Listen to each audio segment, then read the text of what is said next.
he claims he went right back to work on Monday. So if this guy really did dial in, and he's got the talent. He's very talented.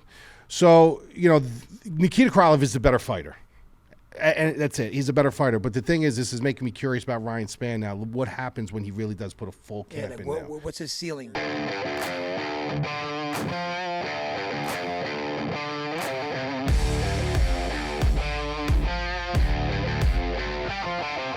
Welcome to Inside the Distance, a combat sports show that's on the clock, discussing all things MMA, breaking down the top 5 fights on the next card. Shut the fuck up, MadLab, and our favorite UFC DFS plays and recommended UFC wagers. My name is Anthony Busciglio, a.k.a. Bush, and this is Mike, the MadLab Iurato. We are from the MadLab, MMA.com. Stop it, Mike. One of the most trusted sources in MMA, DFS, and wagering. As a loyal member, you get full breakdowns and analysis of every fight on the card with finishing predictions, props, and then we do a members-only live stream, recommended DFS plays, our best wagers you should go play. We assist you with lineup construction on the day of the fights with a live stream, and together we cash tickets. MadLab has hit over 60% on his predictions spanning over a decade. The links to our site are below, and there's a coupon code below for $20 off your first month. Lastly, we're from New Jersey, as you can tell, so we go by the gentleman's code.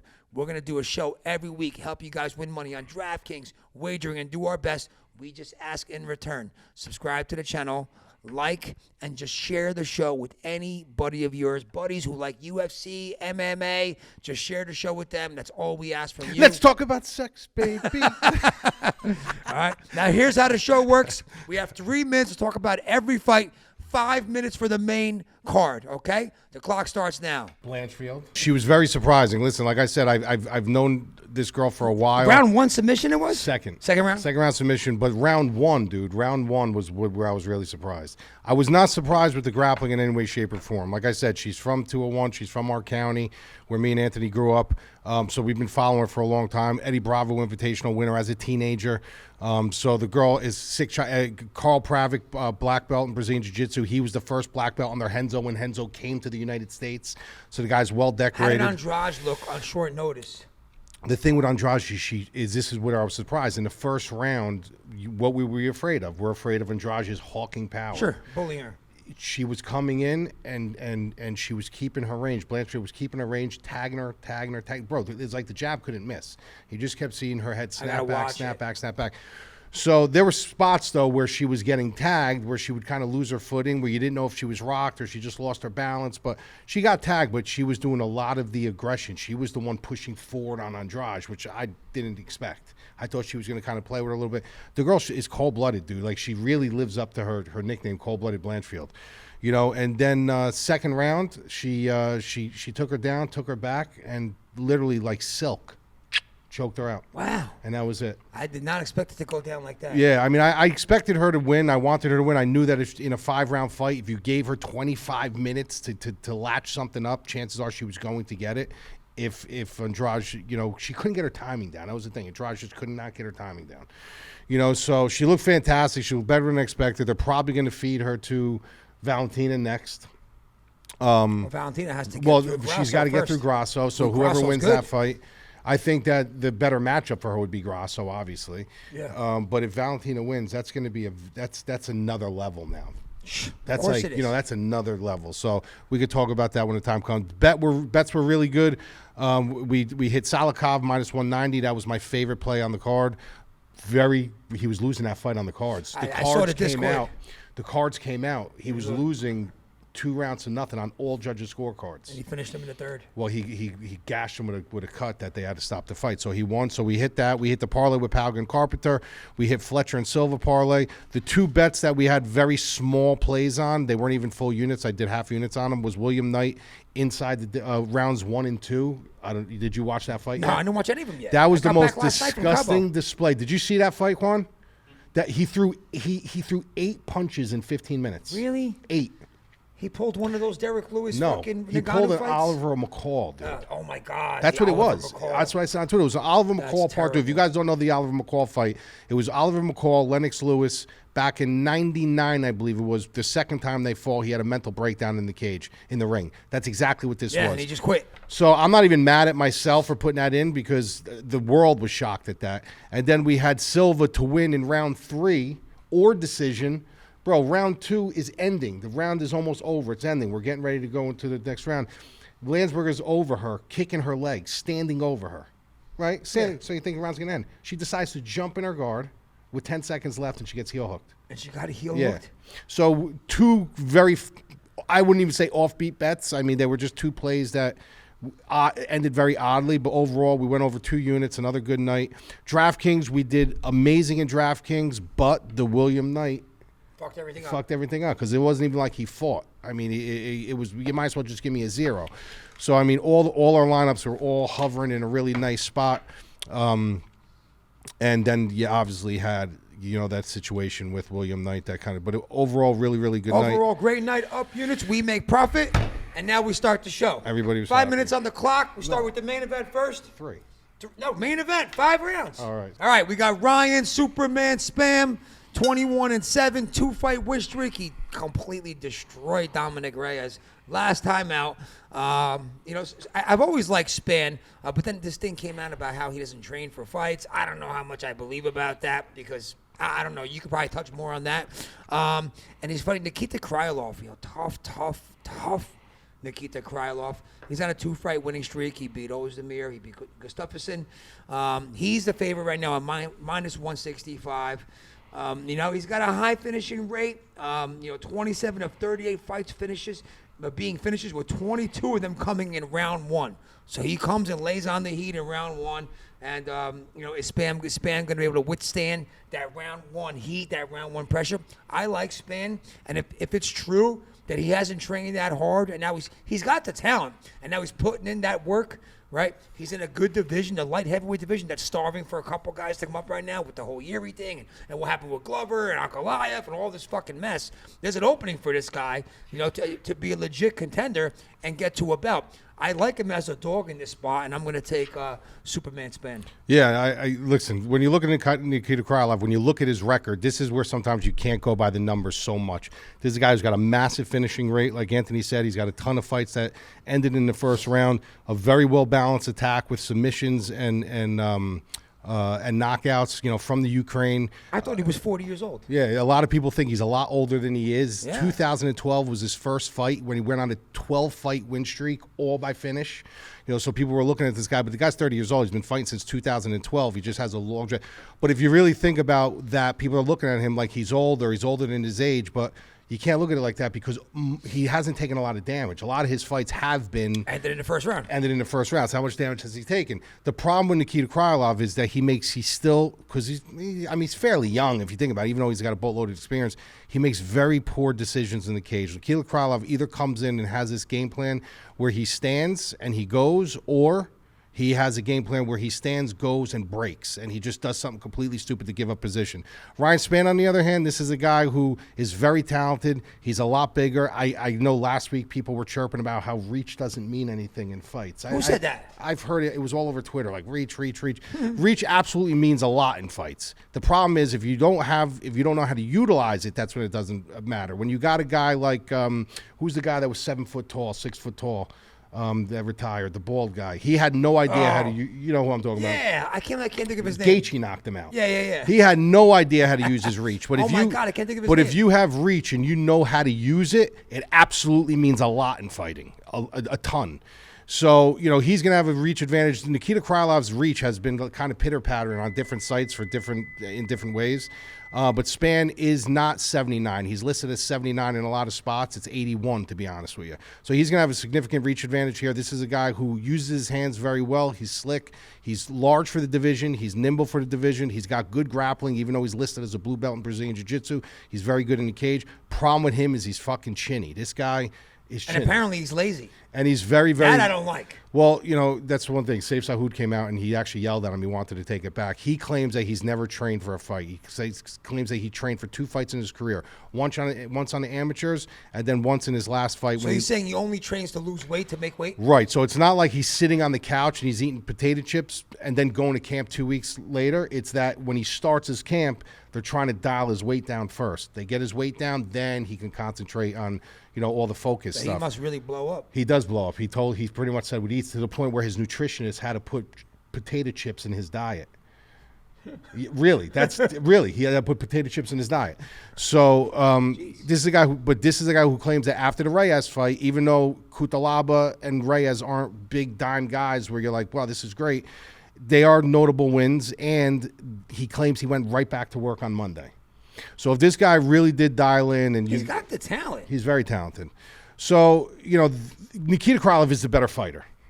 And that's it. He's a better fighter. But the thing is, this is making me curious about Ryan Spann now. What happens when he really does put a full camp in now? What's his ceiling? Where is he going to be? You know what I mean? And I think that I think this is a fight that he can win. So I'm with you. I'm going to go with Ryan Spann here as a plus 140 dog. I got to assume that you like him at 7,500. Yeah. He's probably going to be one of the highest owned guys on the slate. Yeah. 5-round fight. I don't know. There's not 5-round fight, 7,500, only plus 140 dog. But there's not a lot. After the knockout with Reyes. Yeah, he's going to be owned. I think there's value on him because I don't think this fight goes to the cards. Look at these guys' finishing rates. The fight just never goes to the cards with these guys. So I do think Spann is a good play, but I also would not sleep on Krylov because of Spann's chin. All right, next fight on the card. Andre Muniz, 9-fight winning streak. Here's somebody that nobody talks about. The guy's won 9 in a row. Uriah Hall, Eric Inner, Jacare Souza is a world-class BJJ. He's totally overlooked. And, you know, this might be the fight that finally gets him looked at, maybe. Brendan Allen's a pretty good name. I mean, but... the Jacare Souza fight got him looked at. Got him looked at, but they still don't talk about this guy enough. You know, the guy has not lost. He's been in the UFC. And Brendan Allen's got a 3-fight winning streak.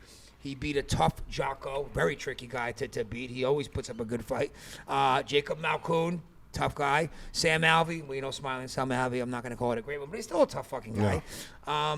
I've always been a Brendan Allen fan, but I can't go against the wrecking ball that's going on here with Muniz. Yeah. I got to take him here. 9,100's a little much, but I got to take Muniz here. Yeah, you know, the thing with Brendan Allen is you got to credit this kid. I mean, he's a black belt in Brazilian Jiu-Jitsu, so you can't look at his grappling and say, well, you know, he's this tricky. He's a legit black belt in Brazilian Jiu-Jitsu. You know, but when you're looking at a black belt in Brazilian Jiu-Jitsu and then you're looking at a guy in Andre Muniz who has world-class pedigree, dude. Like, he's a third-degree Brazilian Jiu-Jitsu black belt, world-class Abu Dhabi credentials, you know, and you look at a guy like Brendan Allen who is more unchained in a cage. He does it in his striking. He does it in his grappling. He's very unchained. He's forward. He's throwing elbows and stuff. A guy like Muniz, with his credentials, he's very patient and he's very calculating. He's very fundamentally sound. Brendan Allen's a more reckless fighter. So the way I see this fight going, I think Brendan Allen can hang with him on the ground and stay safe defensively to a point, but he's going to get reckless at some point. This might be the best fight on the card right now. Great fight. If it stays standing, Muniz is going to probably have a problem. If Muniz can't take this to the ground or Brendan Allen decides, look, I'm not going to screw with this guy on the ground. I'm going to try to really keep this on my feet. And wrestling-wise, he could stay standing. He can give Muniz some problems because he is kind of just serviceable on the feet, where Brendan Allen's a little bit more tricky and dynamic. But if this hits the ground, I'm expecting Allen to make some kind of a mistake where he's going to either give up his back or he's going to get caught in a heel hook or something like that, where Muniz is just going to wait for his moment and capitalize. So I'm going Muniz. I think it's going to be a really good fight, though. I think Allen does have paths to win this fight. If you look at the minus 205, I don't love it, but I don't hate it. There is a little bit of value on Brendan Allen at plus 175, 9,100 for Muniz.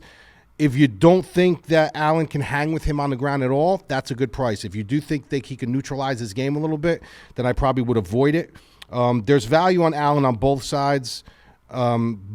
But depending on your belief system with Muniz and his grappling to overcome everything that Allen can throw him at him out of the ground, then that's also a good price too. So I'm going to have a little bit of both guys. I think there's a little bit of value on both sides. I think that if Muniz wins, it'll probably end up being by sub. Muniz wins, they got to give him a much bigger fight next time.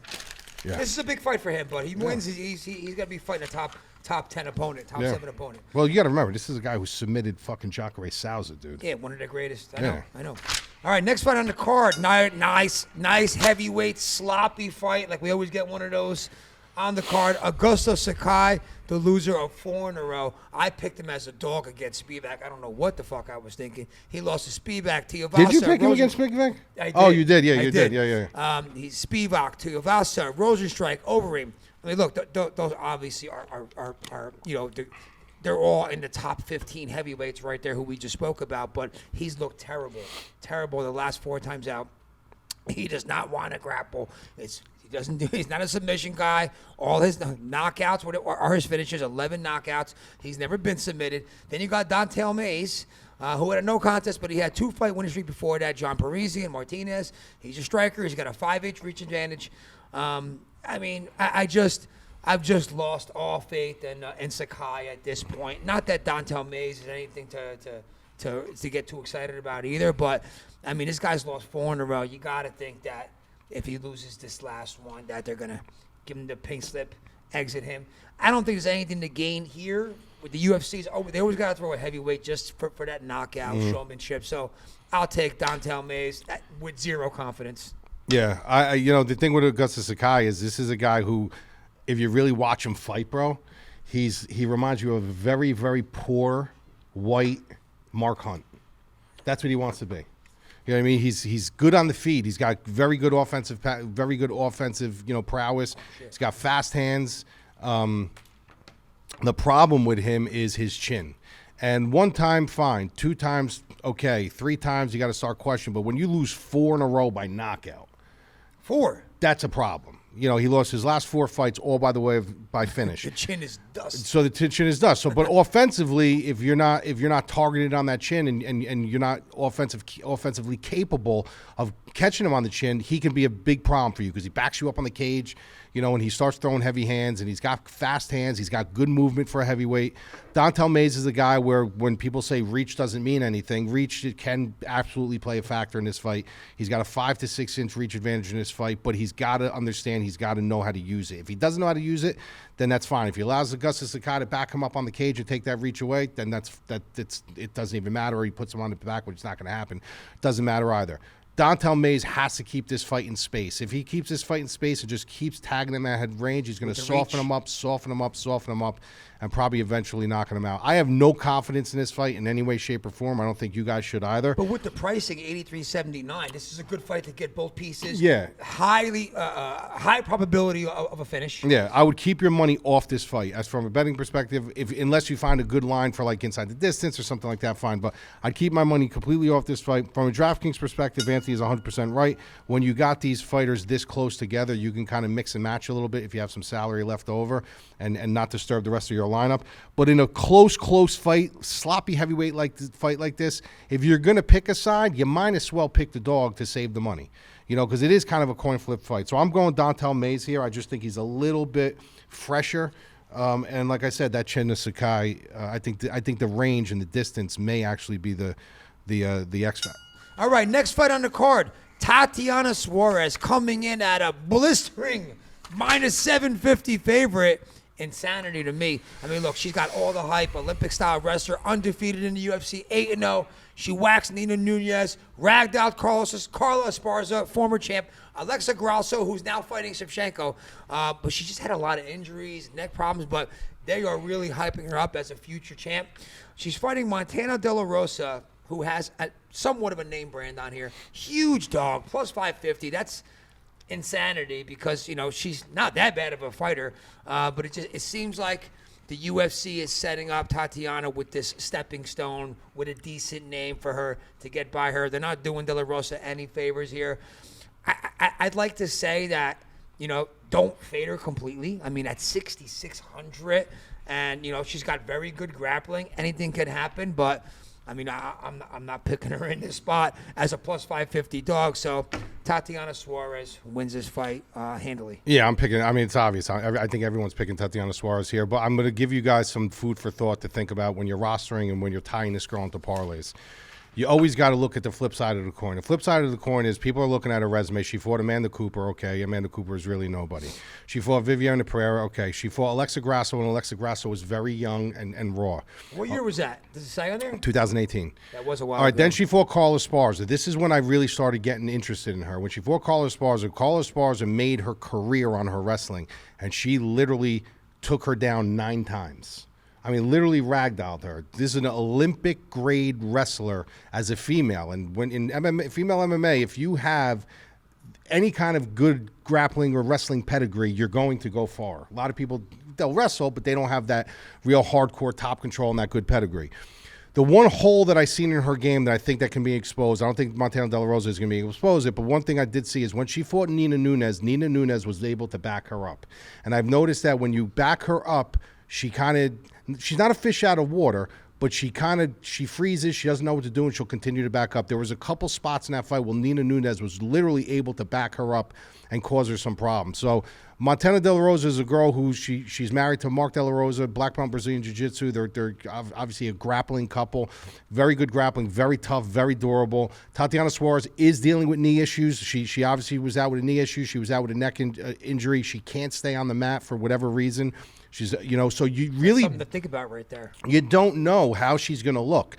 Do we know how good her potential and how talented she is? 1,000%. But at the end of the day, the last time she fought, the last time we saw her was 2019. That's the last time we saw her. So you don't know what kind of rush she's going to be with. You don't know if the shot is going to affect her. You don't know really anything what's going to happen. You're just going by her 2019 and her 2018 performances against Esparza and Nina Nunes. So I'm picking Tatiana Suarez here, but I'm telling you guys from a DraftKings perspective, I would be very, very careful with this, and I absolutely would put a small punt on Montana De La Rosa for DraftKings. From a wagering perspective, I probably would keep her out of my parlays. I probably would, because she's only gonna bring that number down. She's only gonna bump you down a little bit, and like I said, there's really too much of the unknown here. I'm expecting her to win this fight. I'm not saying not, but there is the element of the unknown here with this, and Montana De La Rosa is no pushover. So I'm picking Tatiana Suarez, but with a little bit of caution. There you go. Last fight on the card, Mike Malott, former Contender Series, and then he also fought on I forgot what UFC pay-per-view event that was, but he knocked out Mickey Gall. I think it was a knee. If I remember him, he looked good. Yeah, he looked good. He's fighting Yohan Lainesse, who's also a Contender Series guy. He beat Darian Weeks, 1-fight winning streak, well-rounded guy with wrestling. He's a little sloppy technique, but he's got a good jab, good top control. Malott, all his wins are finishes. A perfect 4 knockouts, 4 submissions.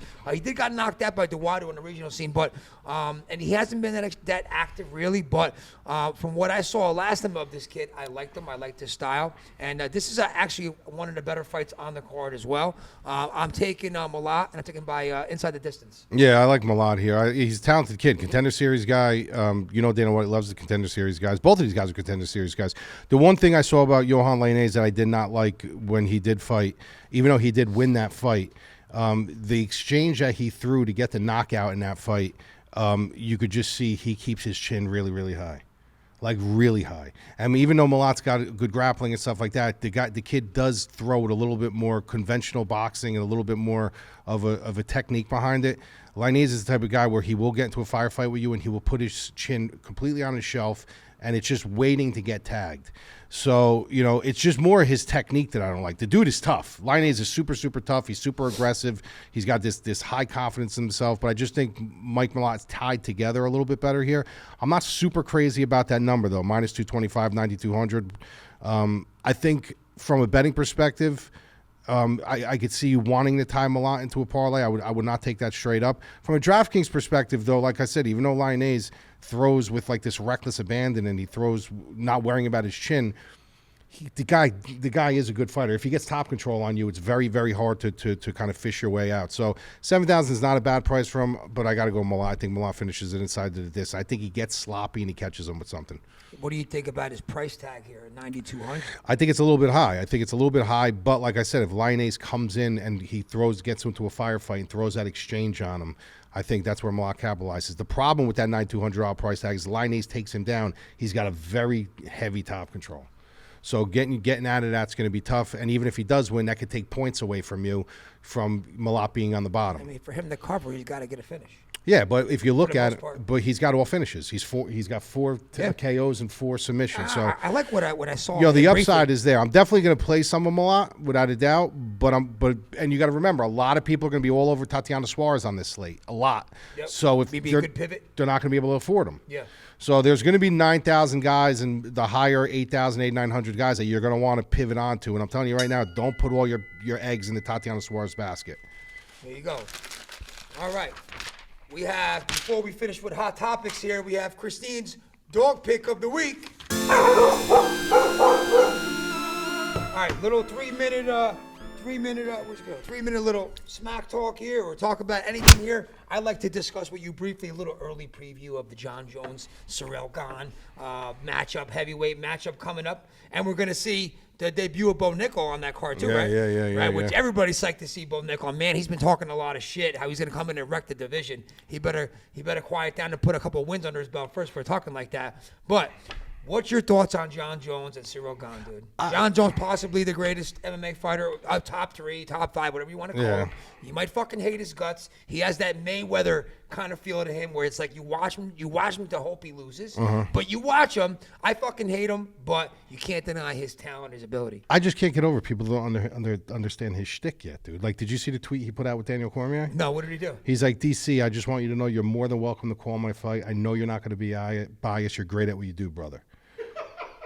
Did he really? Yeah. Okay. So and people still don't understand that he's full of shit, dude. What a dick. Like, you know what I mean? Like, he's full of fucking shit, dude. You know what I mean? Is DC calling his fight?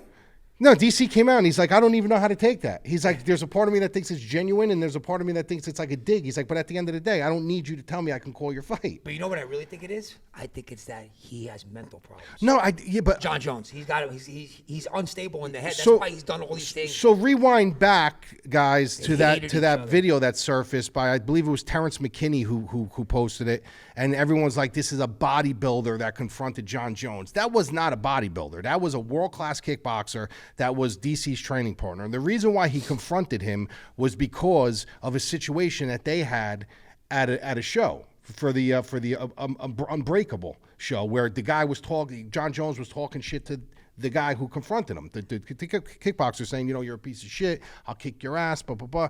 He's like, so there was a rhyme and reason why that guy approached him at the booth. And Jon Jones knew. That's why when he said, hey, brother, or he's called him Slim Jim or whatever, and Jon Jones started clapping and smiling because he knew exactly who that guy was. That was not a bodybuilder. That was a legit fucking kickboxer that was in DC's camp. So Terrence McKinney, all these guys saying he was a bodybuilder, he was not a fucking bodybuilder. He's a big kickboxer. He's not a bodybuilder.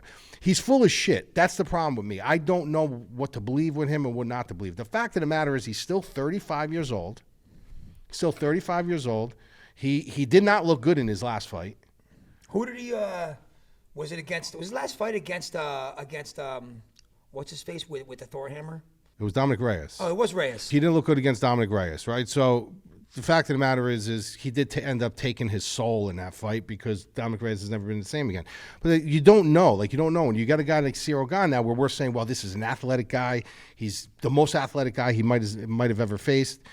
But now Ciryl Gane's coming out and he's saying that he's never trained. He doesn't train on the offseason. He doesn't train before contract is signed because he has obligations with media and other things. So it's like, okay, well, if you're not training for the biggest fight of your fucking life and you don't train, and this guy, we don't know what to fucking believe. And on top of that, you look at Gane, right, who he's beat, okay, and the type of style of fighters he's beat. He's beat Derek Lewis. He's beat Nagano. He's beat...